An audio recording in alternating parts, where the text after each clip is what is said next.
오늘 말씀의 제목을 잃어버린 자란 조건으로 받은 큰 사랑이라는 주제로 하나님 말씀을 함께 생각해 보고자 합니다. 오늘 성경의 본문은 예수님께서 삭개오를 만나 주시고 또 삭개오에게 베푸신 그 주님의 사랑이 무엇인지를 함께 살펴보도록 하겠습니다.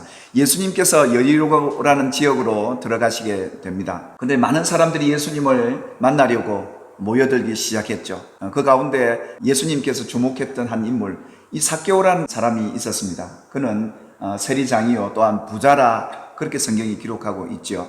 그 당시 이 세리라는 직함은 유대인들에게 있어서만큼 참 좋지 않는 직종이었습니다. 왜냐하면 로마 정부에 충성하고 있는 기관이었기 때문에 불이하게 세금을 많이 거두들여서 자신들의 이익을 착복했던 직군이었습니다. 전부 손가락질했습니다. 죄인이라고요. 그 당시 예수님이 어떤 분인가 궁금해하는 이들이 많았습니다. 그 가운데 한 사람이었죠. 그가 예수님이 어떤 사람인가 보고자 해서 키는 작고 사람들 곁에 가서 또 머물 수 있는 그런 사람이 아니었기 때문에 그가 선택했던 것은 돌 무화과 나무 위에 올라가서 예수님을 보고자 했더랬습니다. 그때 예수님께서 이 삭개오를 향해서 소리치십니다. 삭개오야 내려오너라 하시며 내가 오늘 내 집에 유하여야겠다라는 말씀을 하십니다.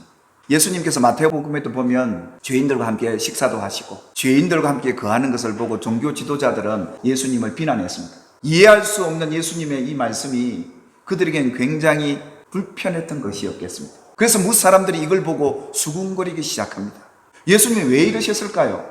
삭개오가 키가 작고 사람들이 많다 보니까 어쩔 수 없이 뽕나무를 올라가게 되는데 이것이 예수님의 마음을 기쁘게 드는 믿음일까요? 삭개오는 예수님을 간절히 찾는 인물도 아니었고 그저 예수님이 어떤 분인가 궁금해서 한번 가보자. 과연 예수라는 분이 어떤 분이기에 사람들이 저렇게 추종하고 따를까? 많은 사람들이 모여있는 그것이 궁금해서 예수님을 찾았던 것이고 키 크면 사람들 뒤편에서 뒷짐지고 예수님을 보았겠지만 키가 작으니까 안 보이니까 어쩔 수 없이 예수님을 보기 위해서 나무로 올라간 것뿐이고 혼자 그냥 나무에 대롱대롱 달려서 예수님을 보고 있는 이 상황이었습니다. 이런 상황을 두고 예수님이 기뻐하는 조건이나 예수님이 그 집에 가서 유해해야 되겠다는 이유가 되겠는가 하는 것입니다. 여러분 예수님을 만나서 구원을 받았던 사람은 어떤 사람들입니까? 12년 동안 혈류병을 앓던 한 여인, 예수님이 자기 동네에 지나간다는 소식을 듣고 이 여인이 했던 것은 무엇입니까? 많은 사람들을 해치고 나가서 예수님 뒤에 가서 예수님의 옷자락을 잡습니다. 그리고 난 뒤에 이 혈류증이 깨끗하게 고침을 받는 이런 기적을 경험했던 이 여인 말입니다. 얼마나 이 여인이 갈급했습니까? 간절했겠습니까? 예수님의 옷자락이라도 잡으면 내 병이 고침받겠다라는 이런 간절함을 가지고 나가지 않겠습니까? 그래서 예수님이 이 여인을 향해 이 믿음 때문에 네가 구원을 얻었느니라 이랬지 않습니까? 근데 지금 이 삭개오는 어떻습니까? 이런 간절함이 있습니까? 전혀 없습니다. 도무지 이런 사랑을 받을 만한 이유가 없는 겁니다. 그뿐이겠습니까? 앞이 보이지 않는 맹인이 예수님이 자기 동네 앞을 지나간다고 소문을 듣고 저 멀리서부터 오는 예수님을 향해서 다윗의 자손 예수여 나를 불쌍히 여겨주소서 얼마나 소리치고 간청을 합니까? 그 예수님을 향한 이런 간절함이 있었습니다. 그런데 어떻습니까? 부정한 네가 어떻게 감히 예수를 부르냐고 앞서가는 이들이 조용히 해라고 꾸짖습니다. 그러니 그럴수록 더 큰 소리로 다윗의 자손 예수여 나를 불쌍히 좀 여겨주소서 이 눈 좀 뜨게 해달라고 이렇게 외치며 간절하게 부르짖는 이 소리를 예수님이 들으시고 내 믿음이 너를 구원하였다 이렇게 말씀하지 않습니까? 그런데 오늘 이 삭개오에게 예수님 왜 이러시는 걸까요? 아직도 여전히 죄 가운데 있고 여전히 하나님을 떠난 사람이고 많은 사람에게 손가락질 받고 있는 이 삭개오 그 인물을 향해 예수님이 그 이름을 부르면서 너희 집에 유하여야 되겠다 하시는 그 이유가 과연 무엇이라는 것일까요? 다른 이유가 아니라 이 이유 때문이셨습니다. 인자가 온 것은 잃어버린 자를 찾아 구원하려 함이라. 이 말씀을 가만히 보시면 예수님이 오신 이유는 잃어버린 자, 잃어버렸다는 말은 무슨 말입니까? 원래 하나님의 자녀인데 세상을 나가 잃어버린 자식 아닙니까? 그러면 잃어버린 자는 자식이 아닙니까? 맞습니까? 잃어버렸지만 하나님의 자녀입니다. 그래서 예수님은 그런 잃어버린 자를 찾아 구원하라고 오셨다라고 말씀하고 있는 이유가 삭개오가 잃어버린 자라는 겁니다. 여전히 죄 가운데 있는 자라는 겁니다. 많은 사람들은 볼 때 손가락질하고 죄인이라고 말하고 있는데 그가 자기가 죄인임을 회개하고 예수님 앞에 나온 것도 아니고 그런 어떤 믿음의 행동도 없는데 간절함도 없는데 예수님께서 오늘 그를 향해 내 집에 유하여 너와 함께 있겠다고 하시는 이 주님의 사랑은 무엇이라는 겁니까? 잃어버린 자이기 때문에 이 같은 사랑을 예수님이 지금 주고 계시다는 겁니다. 사랑하는 여러분, 이 사랑은 저와 여러분이 받아진 줄 믿습니까? 우리가 이뻐서 예수님이 구원해 주셨고 하나님의 자녀 삼으셨습니까? 그럼에도 불구하고 여전히 죄 가운데 있는 이들을 향해서도 예수님이 이렇게 말씀하고 있지 않습니까? 누가복음 15장 20절에 보면 여러분 잘 아시는 것처럼 죄짓고 나간 둘째 아들 말입니다. 세상에 허랑방탕하게 살다가 다 잃어버리고 돼지 마구에 살다가 아버지께로 다시 돌아오는 이 둘째 아들을 아버지가 어떻게 맞습니까? 달려갑니다. 척은히 여겨 사랑해서 목을 안고 입을 맞추고 이 아버지의 사랑을 이 둘째 아들이 받지 않습니까? 근데 이 아들이 아직도 회개하지도 않고 아버지 앞에 어떤 반응도 하지 않고 있는 상황인데도 불구하고 아버지는 먼저 그 사랑을 보여주십니다. 아들에게. 이 둘째 아들을 본 형은, 큰아들은 이걸 볼 때 이해가 되지 않았던 겁니다. 꼭 오늘 삭개오 주위에 있던 다른 사람들, 수군거린 사람과 다르지 않습니다. 이해할 수 없었던, 이 사랑을 알 수 없었던 많은 사람은 수군거리죠. 근데 주님은 손가락질 하지도 않고요, 그가 죄인이란 말도 하지 않고 나쁘다고 얘기하지도 않고 그저 예수님은 그 죄인의 집에 들어가셔서 그와 함께 식사하고 유하는 이런 모습을 본 많은 사람들, 여러분 세상 사람들이 보는 눈과 예수님이 보는 눈은 이렇게 달랐다 이겁니다. 이게 아버지 사랑, 예수님이 삭개오에게 베푼 사랑이 바로 이것이었습니다.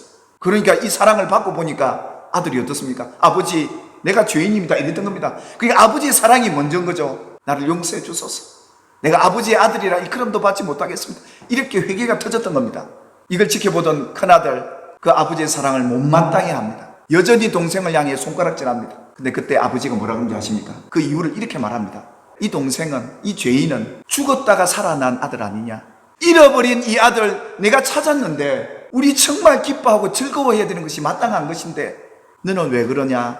하시는 이 아버지의 말씀을 우리는 듣게 됩니다. 가락지를 끼워주고 옷을 갈아입히고 송아지를 잡고 잔치를 베풀죠. 얼마나 기뻤으면, 그가 회개했기 때문에 사랑했던 게 아니라 다시 찾았기 때문에 이 아버지의 사랑 그렇게 우리에게 소개하고 있지 않습니까? 근데 여러분 삭개오는 어떻습니까? 이 주님의 사랑, 아무 값없이 우리 집에 오셔서 함께 유하시는 이 예수님의 사랑을 깨닫고 나니까 그때서야 삭개오가 뭐라고 그럽니까? 주여 보시옵소서, 내가 소유의 절반을 가난한 자들에게 나눠주겠고 만일 내가 속여서 세금을 불이하게 거뒀다면 갑절이나 주어 갚겠나이다. 이게 진정한 회개 아니겠습니까? 자신의 잘못된 삶을 돌이켜서 이웃들에게 사랑을 베풀고 이 사랑받은 자가 하는 것이 이런 겁니다. 예수님께서 이어서 말씀하십니다. 삭개오야, 오늘 너희 집에 구원이 이르렀도다. 그러시면서 이 사람도 아브라함의 자손, 하나님의 자녀, 하나님의 사랑하는 자다, 이걸 예수님께서 선언해 주십니다. 우린 여기서 기억해야 될 게 있습니다. 우리가 때로는 하나님 앞에 범죄해서 하나님을 떠난 잃어버린 자가 될 수도 있습니다. 또 예수를 알지 못하고 믿지 못하고 있는 분도 계십니다. 그런데요, 주님은 우리를 부르십니다. 누구를 통해 부르시느냐? 먼저 예수를 믿는 사람을 통해, 목회자를 통해, 또 어떤 특별한 분들은 꿈에서 부르시면서 구원하는 일들도 있습니다. 이렇게 주님께서 우리에게 노크를 하실 때, 말씀하실 때 그분을 기쁨으로 영접해드리고 그 사랑을 받게 되기를 주님의 이름으로 축원합니다. 우리가 예수를 믿다 때로는 넘어지고 죄도 짓습니다. 둘째 아들 같습니다. 근데 중요한 것은 예수님은 여전히 그를 부르고 계시다는 겁니다. 왜요? 잃어버린 자이기 때문에. 우리가 정말 하나님의 자녀로 살아가는 동안 이 사랑을 깨닫고 살아가게 되기를 주님의 이름으로 축복하고, 그리고 이 사랑을 누려야 돼요. 주님과 함께하는 그 기쁨을 누려야 돼요. 그래서 주님은 부르고 계시다는 말이에요. 삭개오야, 내려오너라. 내가 오늘 너희 집에 가겠다, 신방하겠다 하실 때 삭개오처럼 말입니다. 나무에서 내려와서 예수님을 기쁨으로 그 예수님을 맞이합니다. 영접합니다. 오늘 우리에게는 이게 필요하다는 겁니다. 스데반이 설교를 하면서 그러지 않습니까? 아브라함이 어떤 인물입니까? 아브라함이 하나님을 잘 섬긴 사람입니까? 아니요. 우상 섬겼던 사람입니다. 그가 하나님을 잘 섬겨서 하나님이 찾아오셨습니까? 아니요. 아브라함이 하란에 있기 전 메소포타미아에서 우상 만들고 다른 신 섬기고 있는 이 아브라함을 하나님의 영광 가운데 나타나셔서 아브라함아, 아브라함아 부르지 않습니까? 이 자리에 있지 말고 내가 약속하는 곳으로 가자, 내가 너에게 복을 줄게, 가자, 이랬던 것입니다. 때로는 우리도 삭개오처럼 다른 사람에게 손가락질 받을 만할 일도 하게 됩니다.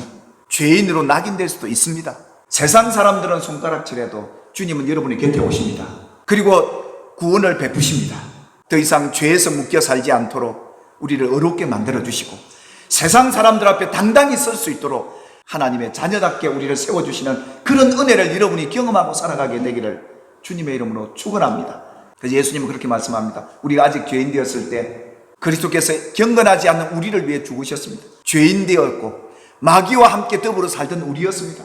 뿐만 아니라 그리스도를 십자가에 죽게 하심으로 그 사랑을 우리에게 확장시켜 주신 이 놀라운 사랑, 저와 여러분들이 받아들이고 누리게 되기를 주님의 이름으로 축원합니다. 잃어버린 자라는 조건 하나 때문에 내가 이 큰 주님의 사랑을 받고 주와 함께 살아가는 이 구원의 복을 누리고 살아가는데 어찌 우리가 큰아들처럼 오늘 무리들처럼 이것을 수군거리고 앉았겠냐 이 말입니다. 주님의 사랑이 이름을 통해 흘러가게 되기를 주님의 이름으로 축원합니다. 이 십자가의 사랑을 이미 죄인 되었을 때 받았고 우리가 살아가는 동안 내내 이 사랑을 받고 사는데 이 사랑 우리가 환영하고 기쁨으로 영접하여 받아 누리게 되길 바라고 주와 함께하며 이 사랑 흘려보내셔서 여러분 가정에 주의 기쁨과 즐거움이 가득한 명절 될 수 있기를 주님의 이름으로 축복합니다. 기도하겠습니다. 하나님께서 오늘도 우리에게 어떻게 사랑하셨는지 예수님께서 삭개오를 이같이 사랑하신 사랑을 우리가 바로 알고 깨달았습니다. 삭개오야 내려오너라. 오늘 너희 집에 내가 유하여야 되겠다. 너와 함께 해야 되겠다 하시며 많은 사람의 손가락질과 비웃음과 조롱 앞에서도 예수님이 삭개오의 앞에서 그 모든 걸 받아주시고 십자가까지 달려 죽기까지 하신 이 사랑 우리가 받았습니다. 참으로 감사합니다. 예수님 내게 오시옵소서. 예수님 우리 집에 오시옵소서. 예수님 우리의 공동체 가운데 오시옵소서.